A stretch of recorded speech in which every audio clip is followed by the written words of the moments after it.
Okay, thank you very much, Professor Brett Friedenberg, for this opportunity, and thank you for all participants for attending my session. I'm so sorry I cannot attending this conference in person at this point because of this COVID lockdown.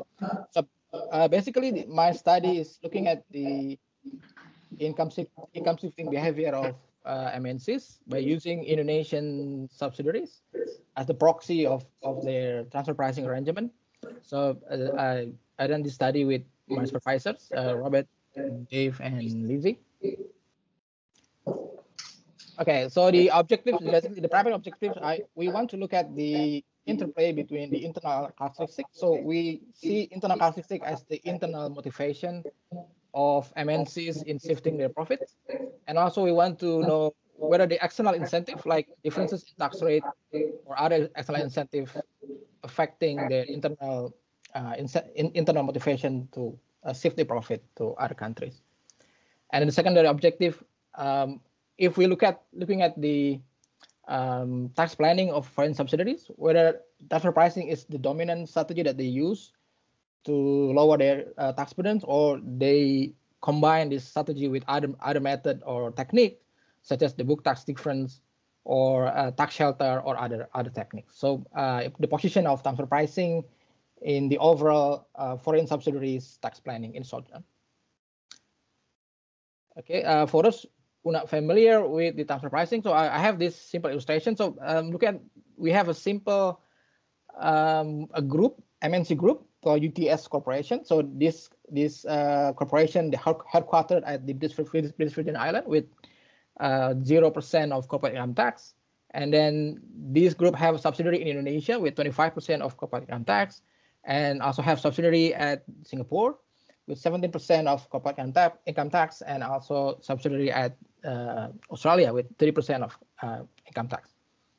So from this illustration, the Indonesian subsidiary is paying royalties to the parent company at British Virgin Island, and then the Australian subsidiary is paying materials to Indonesian subsidiary, and also the Indonesian subsidiary also paying service fees to the subsidiary in Singapore.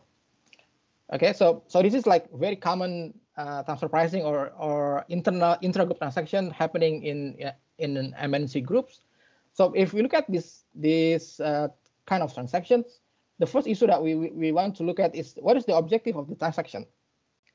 So studies argue that the objective of the transaction may be like supply chain optimization, or they may use this scheme to take benefit of the individual or specific production factors for in each countries, and also performance evaluation and also other motivations. So, but in this study, we particularly want to see whether they use this scheme to shift the income to lower tax countries and lower the overall tax burden of this MNC group. So if you look at this arrangement, you can see that this group will have incentive to shift their profit to the parent company at the British Virgin Island. And the second issue is the mechanics. What is the mechanics of this transaction? So you can see that the MNC have sufficient flexibility to use any kind of transactions. So they can use the royalties, service fees, or interest payment, or any kind of mode of transaction. And they can also choose the method. So in the regulation, the tax regulation only allows 5 transfer pricing method, the CAP method, or the cost plus method, or TNM method. So we also look at what method that they use to done these transactions, and also the timing, whether the timing is like in the end of the fiscal year or from the beginning up to the end, like very periodic transaction happening with the group. So that's the issue that we want to look at in this study. Okay, so the background of this study, the transfer pricing is the top priority currently in the tax policy discussion and debate. So we have BEPS plan by OECD and G20. 5 out of 15 BEPS plan is basically addressing transfer pricing, from the transfer pricing documentation with CBCR, and then dispute settlement, and also some other initiative to mitigate the transfer pricing aggressiveness. And also some unilateral tax reform also try to address transfer pricing as the most common method or technique used by MNCs to avoid their tax. And then if you look at the study, the literature, currently there is no reliable measure of transfer pricing proposed by studies. So most of studies use the broad association or assumption between profitability and differences in tax rate as an inference of transfer pricing or income shifting.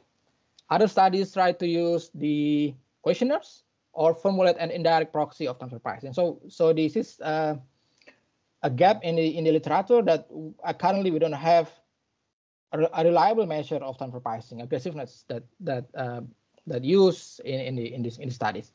And then we are benefited by having the access to Indonesian subsidiaries confidential transfer pricing data in sufficient detail, so we can know the mechanic and also the method that they use in the individual transaction. Okay, even though the proxy of the study is Indonesian foreign subsidiaries, we believe that the finding is generalizable because transfer pricing is mostly a top-down policy set by the group level, and then the all subsidiary has to follow the specific policy by the group. Okay, so this is our research questions. The motivating questions: what determines transfer pricing aggressiveness? To what extent and to what extent MNC's affiliates commit to this strategy? So whether internal factor or external factor drive the transfer pricing aggressiveness, and whether foreign subsidiaries only use transfer pricing to minimize their tax, or also they combine this strategy with other methods. Okay, and this lead to our first hypothesis, whether the internal casuistic is associated with the transfer pricing aggressiveness. And then the second hypothesis, to what extent the differences in tax rate, we call it tax arbitrage, moderate the association between internal casuistic and transfer pricing aggressiveness. And when we look at the foreign subsidiaries overall tax planning, whether transfer pricing aggressiveness is prevail when the foreign subsidiaries have other opportunity or have other capability to use other tax avoidance method.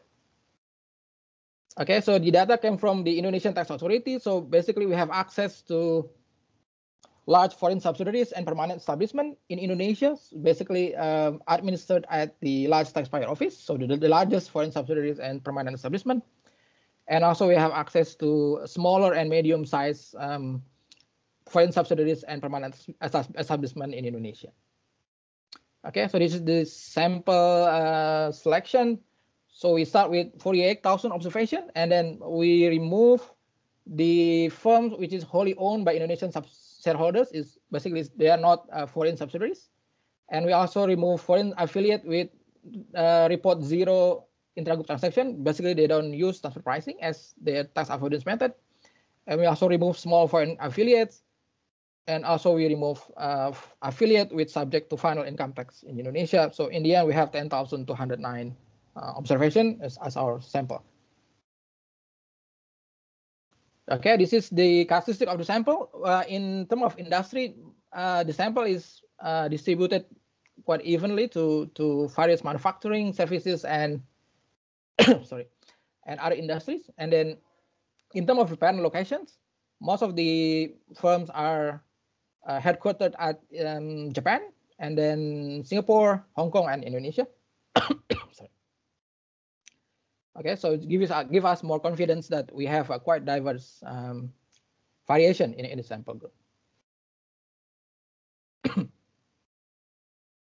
Sorry.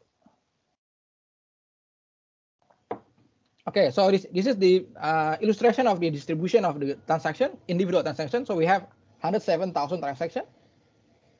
And we look at whether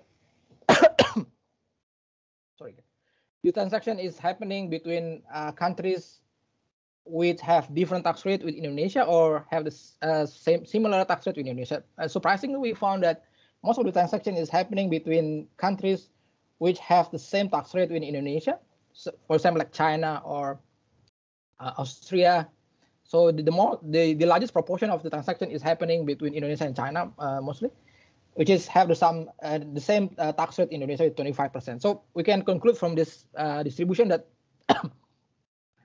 transfer pricing is not solely used to avoid tax. So the company, the firm also have some legitimate business purpose in doing this transaction. So it's very critical that we properly isolate which transaction is used to avoid tax and which transaction have some sufficient commercial justification. So in doing that, we try to look at in more deeper the mechanic of each transaction. So first we look at the mode of transaction.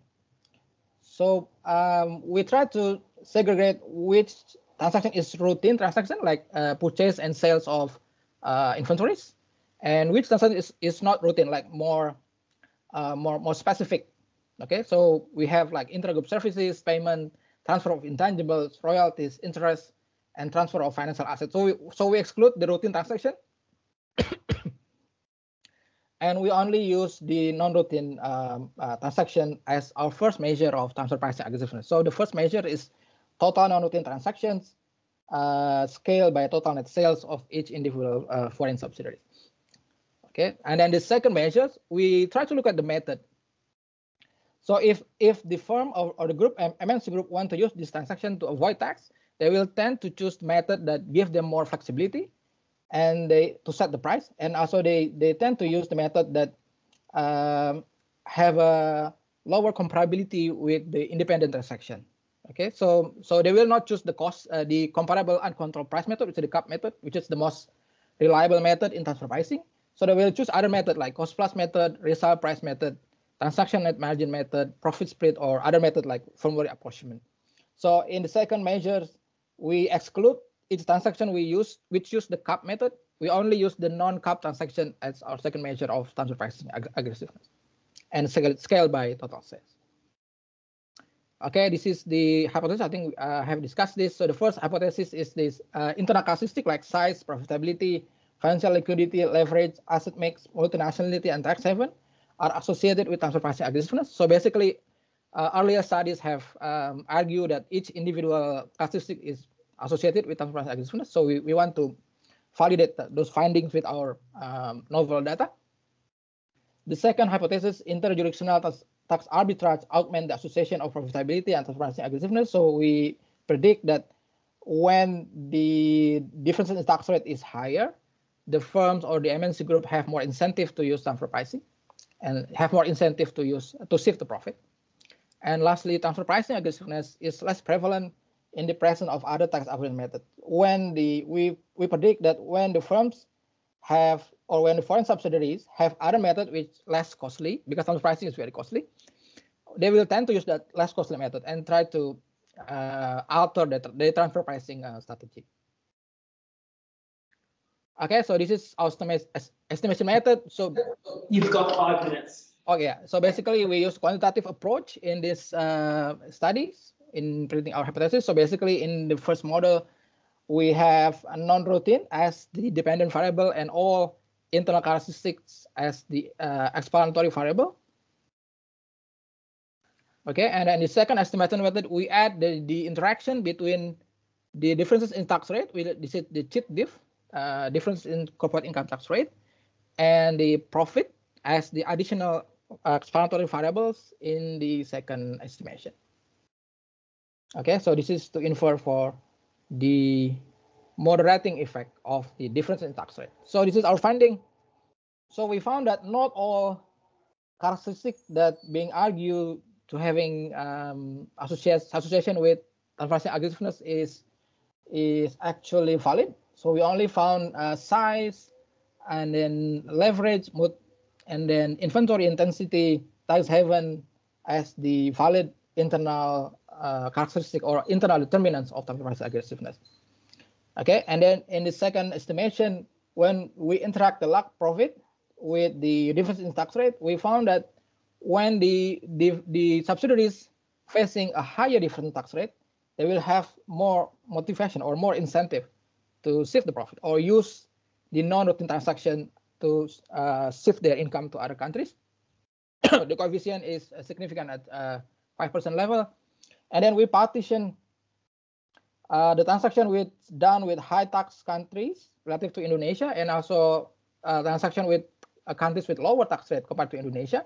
We found that this moderating effect only prevail in the transaction with the countries which have lower tax rate compared to Indonesia. So this is giving evidence that the transfer pricing is being used actually to shift profit from Indonesia to other countries which have lower tax rate. So the coefficient is significantly higher. So the effect is more pronounced in transaction with low tax countries. Okay, and lastly, we want to evaluate in the overall tax planning of the foreign subsidiaries, what is the position of this transfer pricing aggressiveness? Okay, so if the firms, foreign subsidiaries commit to their transfer pricing strategy, they will tend to use this strategy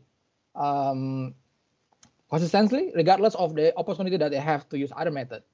So we regress the transfer pricing aggressiveness measures, non-routine, to other tax avoidance method that we can identify. So we can identify 8 other methods of tax avoidance, starting with treaty shopping, thin capitalization, tax sheltering, book tax difference, permanent difference, conforming tax avoidance, loss shifting, loss compensation, and shift to loss strategies, and also delta loss. So we argue that if the foreign subsidiaries is consistent or commit to their strategy, this other method will not have significant association with the transfer pricing aggressiveness. Okay, but conversely, if they use this method to combine or to complement the transfer pricing strategy, this method will have significant association with the transfer pricing. Okay, so we found that the foreign subsidiaries in Indonesia use loss shift to loss strategy to complement their transfer pricing strategy. So what happening in reality is not traditional transfer pricing, which is simply shifting income to high tax to low tax countries, but they also use some variation when the foreign subsidiaries are incurring some loss, they will shift the profit to these loss-making subsidiaries. So we call that a shift to loss strategy. And then they also combine with the treaty shopping activities. So if the related party countries is also a tax treaty partner with Indonesia, they will tend to shift more income to that countries. And then they tend to lower their transfer pricing strategy if they have a tax shelter in operation. So other tax shelter than transfer pricing. And then they tend to lower the transfer pricing strategy or transfer pricing aggressiveness if they have opportunity to use book tax difference and also permanent difference. So this is showing evidence that transfer pricing is not that simple and it's more complex, and the government need a proper solution to address this.